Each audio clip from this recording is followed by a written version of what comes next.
அவர்கள் தலையின் மேல் இருக்கு. அனுபவிக்கிறீர்களா? சந்தோஷத்தையும் மகிழ்ச்சியையும் அடைந்தால் சஞ்சலமும் தவிப்பும் ஓடி போகும். கைகளை தட்டி தேவனை மகிமைப்படுத்துங்கள்.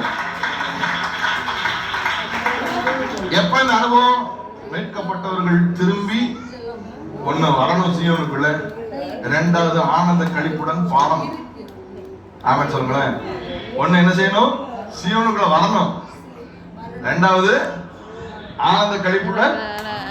எத்தனை பேர் சந்தோஷமா நீங்க பாடி இன்னைக்கு அனுபவிச்சீங்க தெரியுமா உங்களுக்கு? It's not easy.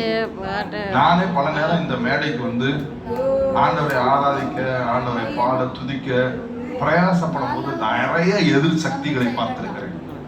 மாம்சத்தின் போராட்டத்தை பார்த்திருக்கிறேன். மாம்ச எண்ணங்கள் சோர்வுக்குள்ளாக்குறதை பார்த்திருக்கிறேன். It is a fight. You fight down the flesh, bring down that strongholds. அப்படியே அந்த நதி கிளம்பி, அந்த நதியும் அதன் நீர்க்கால்களும் தேவனுடைய நகரத்தை உன்னதமானவருடைய கைதட்டி தேவனை மகிமைப்படுத்துங்க.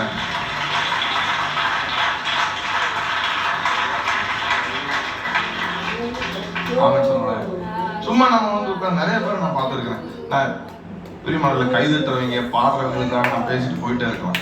ஆனா ஆண்டவர் concerned of God is concerned about people who have not learned to experience this joy. You don't experience this joy. End of your years, உங்களுடைய காலம் முடியும் போது கர்த்தர் கேட்பா, உன்னை நான் மவுண்ட் சயன்ல வச்சிருந்தேனப்பா, உனக்கு எத்தனை வாய்ப்பு கிடைச்சதுப்பா, பக்கத்துல உட்கார்ந்து உங்க செய்தியை கேட்டாங்களேப்பா.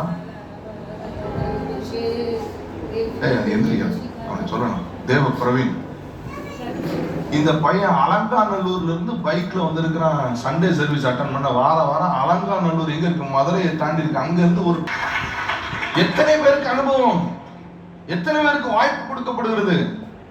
நீங்கள் தேவனுடைய வீட்டிற்கு வந்தது சந்தோஷம், நீங்கள் சீயோனுக்குள் வந்தது சந்தோஷம், நீங்கள் மகிழ்ச்சியை சந்தோஷத்தை அடைந்தீர்களா? யோசித்து பாருங்கள். Did you sing? Did you make a joyful noise? உங்க இந்த ஃப்ளஷை பிரேக் பண்ணி வெளியே வந்து அந்த நதி அனுபவிச்சீங்களா? ரெண்டு விதத்தில் கர்த்தர் சந்தோஷத்தை தருகிறார். ஒன்று